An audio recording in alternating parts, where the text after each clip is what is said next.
Hi, and welcome to the BookishStitcher podcast. My name is Jeanette. You can find me on Ravelry, Instagram, and Goodreads as BookishStitcher, all one word. I hope you've had a wonderful week since I last podcasted and you get to do some fun and relaxing stuff. We've had a pretty just typical standard week here, although yesterday was pretty fun. My son, one of his classmates, had a birthday party. And it was at this cooking academy. It's called Young Chefs Academy, and it's a place where kids can go and take cooking classes. And so they had a birthday party there, and I got to meet a fellow mom who I'd never met before, who went to the same college I did, although she's a few years older than me. So she had graduated before I did, so we weren't there at the same time. But she had majored in chemistry and physics, and I got to have a wonderful conversation with her about chemistry stuff and organic chem and different just science stuff. I love to discuss science stuff with people. I may listen to a couple science podcasts, and it's kind of just a fun side thing for me. And so it's just wonderful getting to talk to her. And the birthday girl, it was a little girl that was having her party. I'd asked her mom what kind of stuff she was into to kind of get an idea of what to give her for her birthday. And her mom said arts and crafts. So do you know what I got her? I got her a Learn to Knit kit. I hope she likes it, but I was just like, she's into arts and crafts? All right, so enabling the world full of knitters for more and more people. I thought that was fun. She seemed really interested in it as soon as she opened it, because I opened it at the party. She started flipping through and looking at it, and the person who was helping, like as a hostess of the party, was like, you get to make your own stuff. So I should have asked her if she wanted to learn how to knit too.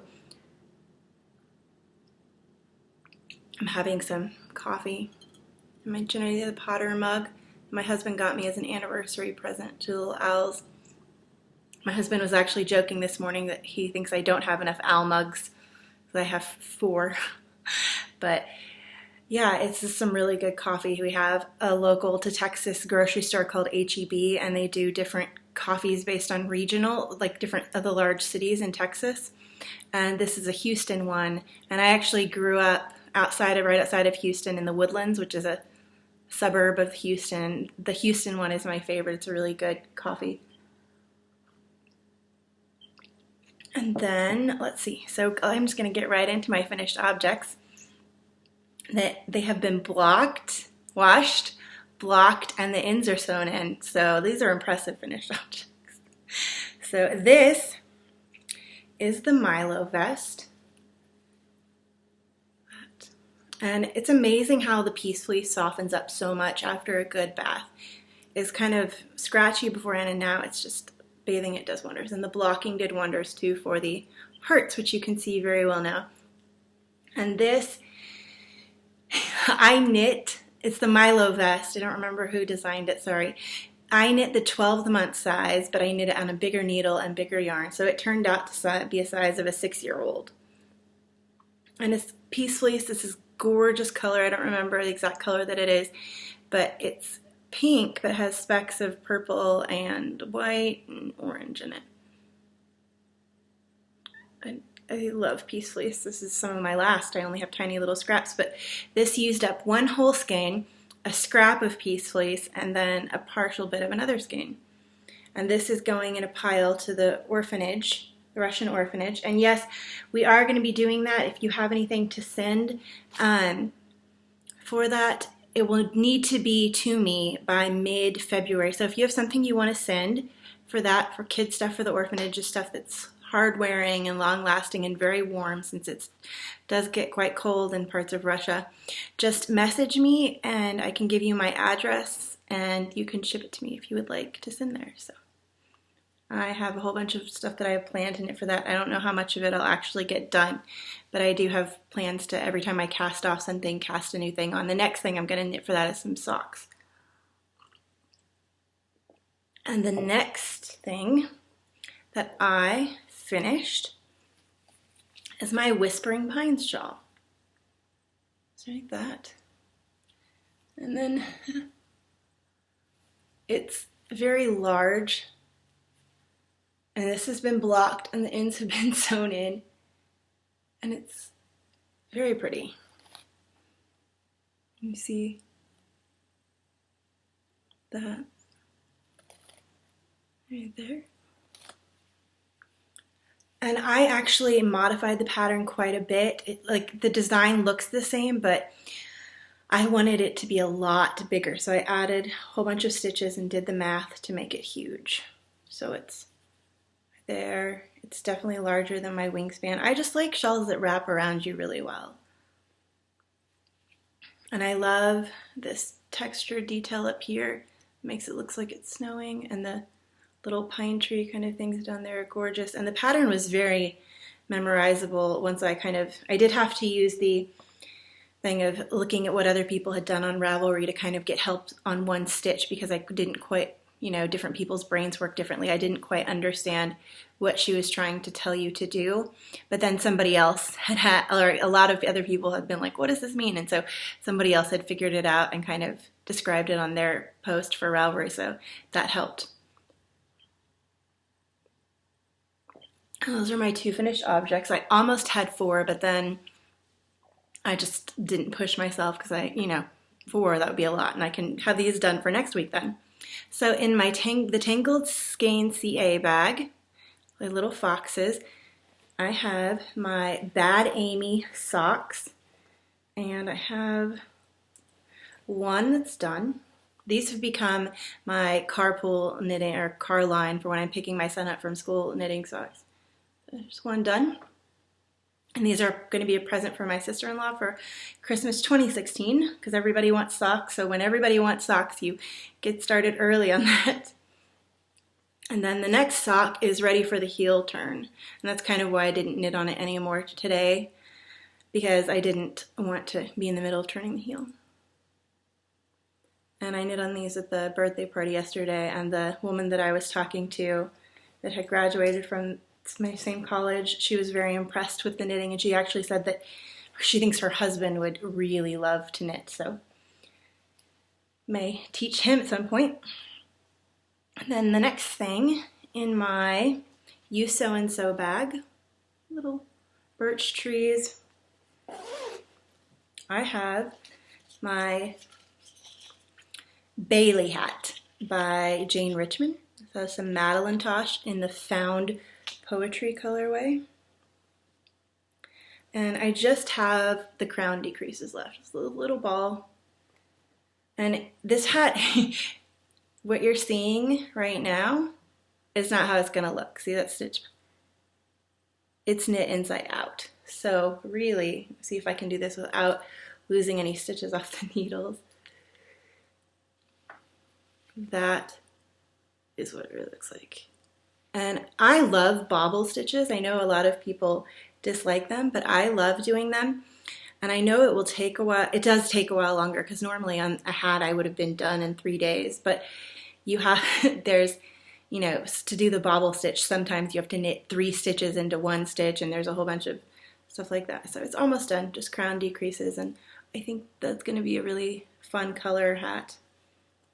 And I've been thinking about, since in a month or 2 I'm going to have different festivals, yarn festivals coming up, like what other color hats I would like, because I have now a ton of blue hats and then a couple, I think 2 white hats with color sprinkles in them. So I need to get some other hats. I'm going to think about colors before I go to the markets of the next things I'm going to.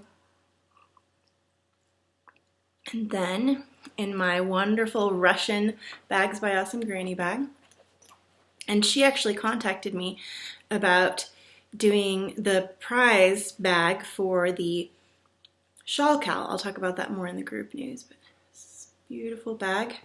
And in here is my The Secret of Change shawl by Vera Valimaki. And last week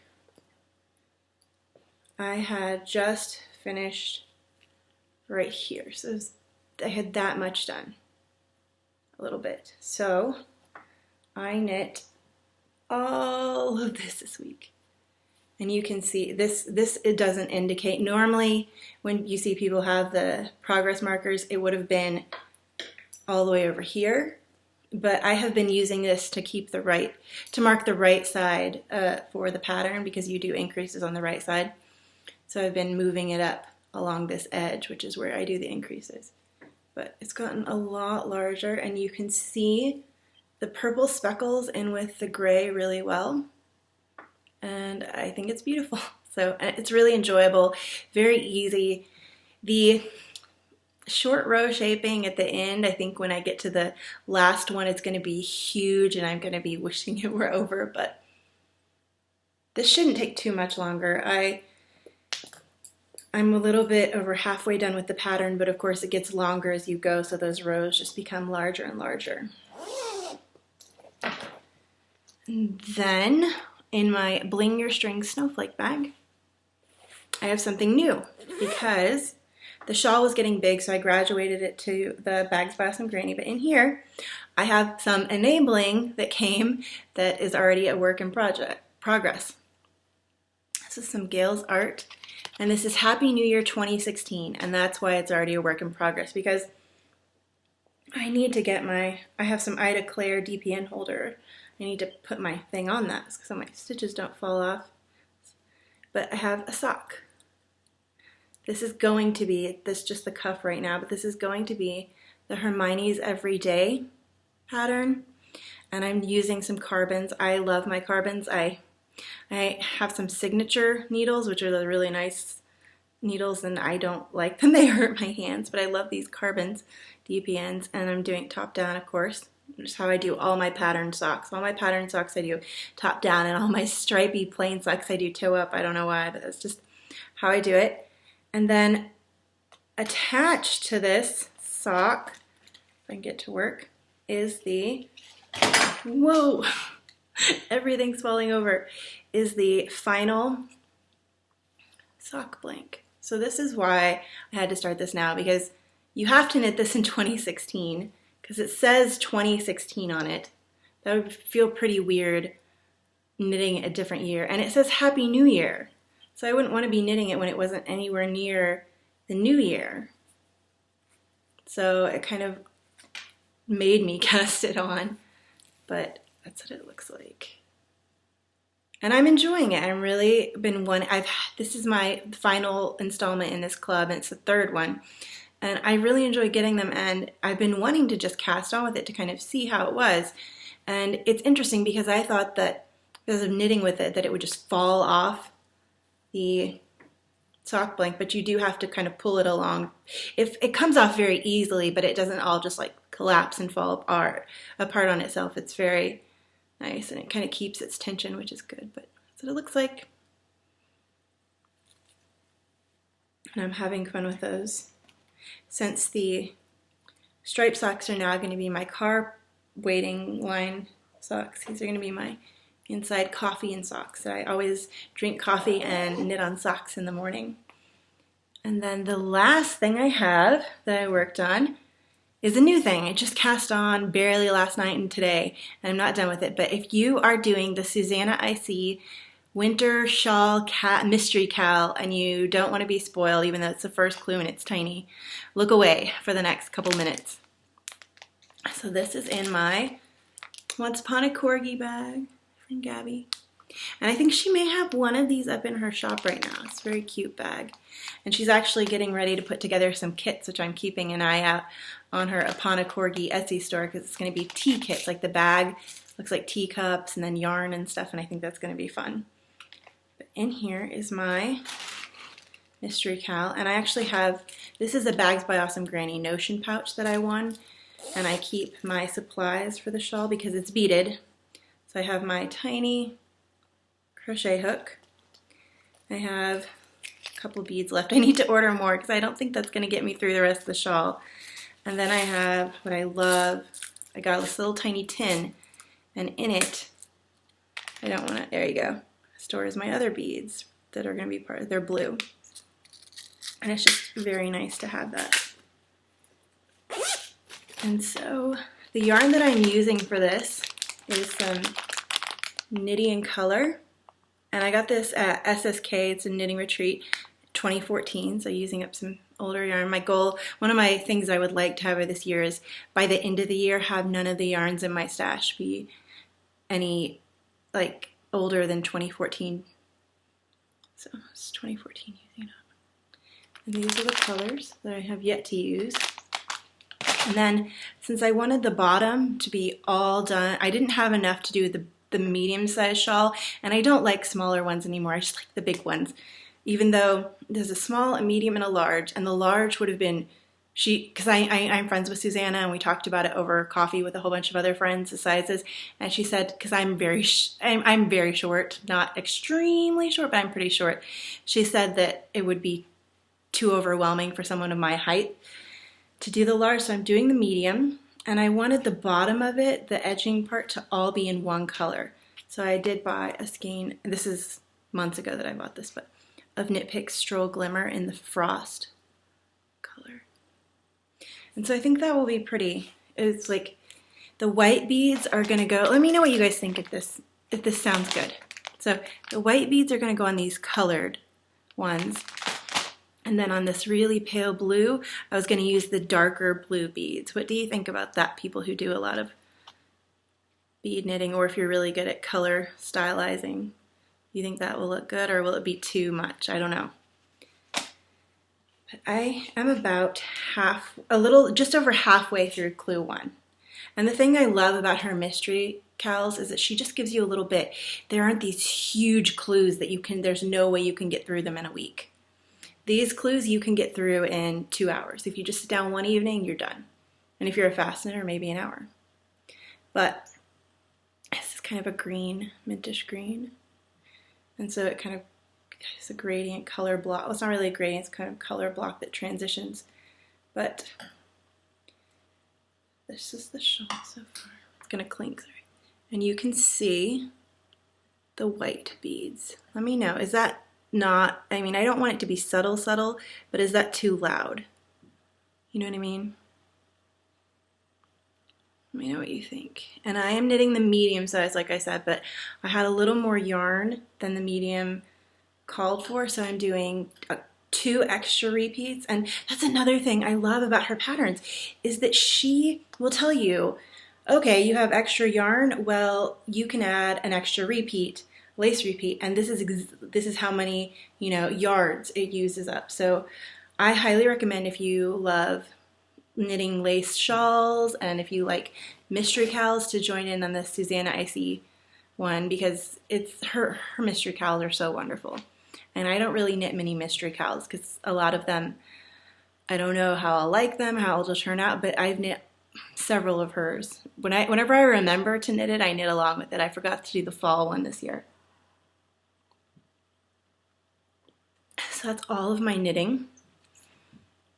I have been spinning. I've been listening to an audiobook and doing a chapter's worth of spinning every day. So that's been really nice, and it kind of keeps me consistent in my spinning. But I am trying to spin singles, or I am spinning singles, and it's hard for me because I tend to treadle, which is how you move your feet on the wheel. I tend to treadle quicker than, I guess, typically standard what people do. And so I'm having to really slow down because you don't want to put much twist into singles. So it's proving a challenge, but I'm excited to learn a new thing. So that's spinning. And now to group news. We have going on in the group right now, we have the shawl cowl, which runs through the end of March. Whips are okay, enter as many as you want. There's going to be, the grand prize for that is going to be 3 skeins of yarn, a bag by Awesome Granny that coordinates with the yarn. I sent her a picture of the yarn I have for it, and she's going to do a bag that matches. And then a pattern of your choice. And then there's also going to be a prize from the chatter thread of a bag by my friend Casey Pockets to go, and then a magic cake skein that I'm going to make up for you guys, and then the pattern for the magic cake ruffle shawl. So it'll all be a little package. I think that's fun, having little shawl packages as the prizes. And then we also have our read-along going. It's still for January right now. And I'm a little over halfway done with that. I've been spinning on my spindle and listening to it, and it's just been wonderful to get to do both of those at the same time. And at the end of the month, I will definitely talk about the short story that we read this month, and I'll review it on the podcast and talk about what we'll be reading in February. And then we also have the year 2016 of using up scraps. My goal is to use up 1 scrap a week. I didn't use up any this week, but I have plans next week.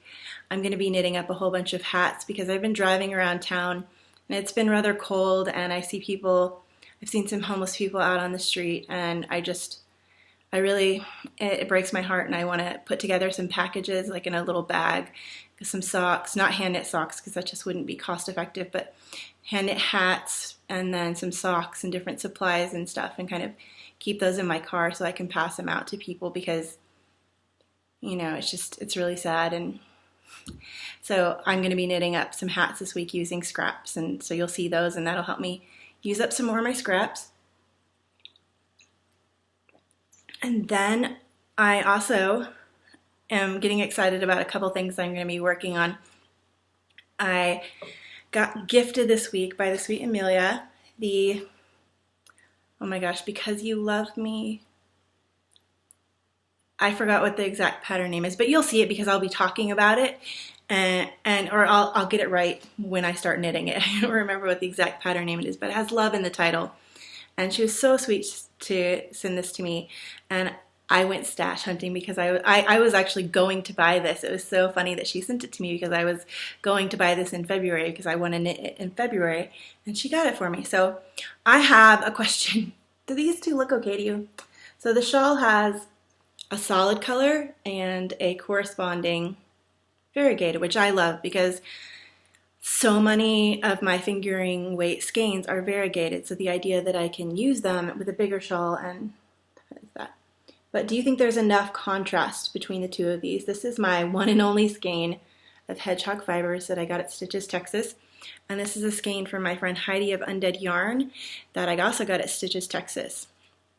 And so it'll be a nice big shawl. But I just want to know, is there enough contrast? They're both purple. This is a light alpaca. It's baby alpaca, silk and cashmere. It's like luxury.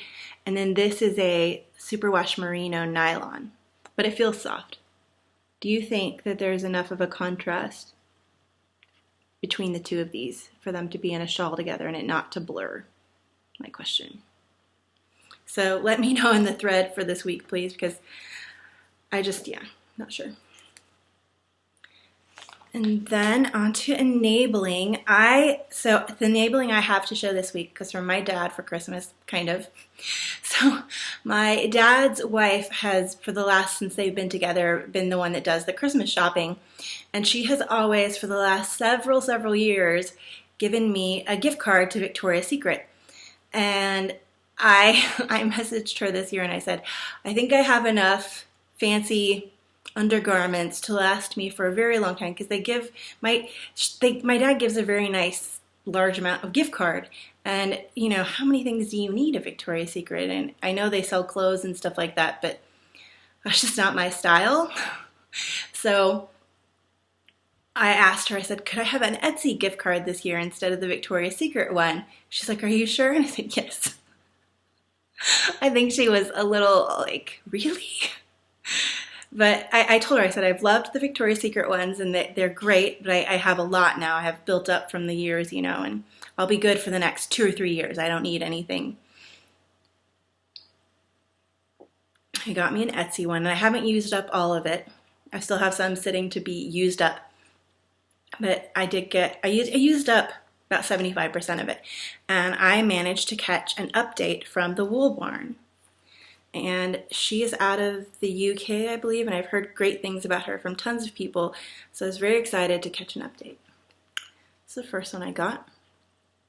Luxury hand-dyed yarns. And this is Chunky Baby, and it's a baby alpaca, and it's chunky weight. And this is definitely going to be a hat out of the Claire Divine Tea collection. It's so squishy. Then I'm such a sucker for names. This is another skein. They're all the Wool Barn, but this is her twist sock, and it's a 80/20 superwash merino nylon, 400 yards, and the name, A Moment of Calm. And it is very calming colors. It's like a blues and pinks and purples and pearl kind of opal colors and an overlay of gray. It's just gorgeous. I love it. And then the final skein, oh gosh, this one, you guys, is so soft. That alpaca, I mean, It's just nice. This is going to be something around my neck. Oh, I forgot to tell you, my necklace, I'm wearing a Jenny the Potter necklace that I got at Rhinebeck. But this is the alpaca sock, and the color is amethyst, and it is 70 alpaca, 20 silk, 10 cashmere. So maybe, I don't know. See, I don't think there's enough of a difference between those two, but this is the same blend, kind of the same composition of yarn fibers, but this one is so pretty. And it's just kind of getting a glare, but has purples, and it's kind of speckle dyed, and it's so pretty. And it's so very soft. I hope you can see that. I'm trying to hold things very still instead of jerking them all around. When I get excited, I just kind of flail about like a crazy person. So that is all of the enabling. Those 3 skeins, and like I said, I still have a little bit left on that gift card, maybe enough for 1 more skein of yarn. And I think that's all the knitting stuff. Now onto the book for this week. And I'm so glad that so many of you were interested in Deathless. It's a really good book, and I hope that everybody who said that they were going to read it, I hope you're enjoying it right now or when you get to it. So the book this week is from another country that I am learning the language. I wouldn't say I know any of the languages that I know other than English, because to me you have to have lived in the country for an extended period of time to actually say that you're fluent, because that's the only way I think you can really learn a language and be around the nuances of it. But this is a Japanese author, and I've been learning Japanese for about 10 months. I've actually been learning with the help of another Ravelry member, Sabohame. And so this is After Dark, a novel by Haruki Murakami. And I've reviewed one of his books on the podcast before. This is a lot shorter than that one. Sometimes he tends to write epics, huge, huge books. But this book has a very interesting concept. It takes place in just, I think, 12 hours? Is it 24 or 12? So about 12. It takes place right before midnight, and it does have, I'll show you really quickly. It does have, at the beginning of every chapter, a little clock. And then it records time as it goes through. So it begins at 11:56 p.m. And it takes place in Tokyo, and it kind of shows the night chronologically through the time at the beginning of the chapters and such. But it begins in a Denny's, where a girl named Mari is sitting there and studying, and a boy comes up to her and says, "Aren't you," I think it's Erase? I don't remember the sister's name. She's not as big of a main character. But "aren't you this girl's sister?" And so he sits down at the Denny's and starts talking to her. And they're Japanese in the story, but she is fluent in Chinese, and that's kind of her language that she loves. And so they sit down, and he talks to her. The boy that comes in is a trombone player in a band, I believe, and he has kind of been in love with Mari's sister for a while, and he kind of starts talking about her sister, and you find out that Mari's sister has been asleep for a very long time. She just went to bed and hasn't woken up. And so the story is very dreamlike, and it definitely has elements of you don't know what's real, what's really happening, are you in this person's world or this person's world? And so it starts out with Mari, after the Denny's thing, going to help at a love hotel they have in Tokyo. A person who's of Chinese descent is there and doesn't speak any Japanese and has been injured because she works at the love hotel. And so they get Mari to go over and talk to her, since Mari speaks Chinese, and it kind of just continues on from there, and definitely goes into the thing with her sister being asleep and not waking up and what's happening there with that, which is very fascinating. And definitely felt at the end, I was like, what? Wait. So if you hate endings that aren't very concrete, you might not like this, but I'm just going to read the back really quickly. very quickly. A gripping novel of encounters set in Tokyo during the hours between midnight and dawn by an internationally renowned literary phenomenon. Murakami's trademark humor and psychological insight are here distilled with an extraordinary harmonious mastery, combining the pyrotechnical genius that made Kafka on the Shore and the Wind-Up Bird Chronicle. I haven't read Kafka, but I have read Wind-Up, and it's huge, but it's very good. International bestsellers, with a moving infusion of heart, Murakami has produced one of his most enchanting fictions yet. So if you've wanted to read some Murakami, but it was a little bit daunting to see the size of Wind-Up Bird Chronicle, this is a shorter one. So I definitely recommend it. And this is After Dark by Haruki Murakami. And he's a brilliant writer. It almost reads like a play in parts, where he sets up the scene and then he goes into the characters talking. And I won't give any more away about it, but I definitely would recommend it if you like dream-like books, or if you're very into Japanese culture, which is something I love. I'm fascinated by a lot of different cultures, Russian, Japanese, and French, and everything like that. So that is all I have for this week, and I kept it at 31 minutes, so yay. But I hope you have a wonderful week and that you get to do all the things you love. Okay, bye.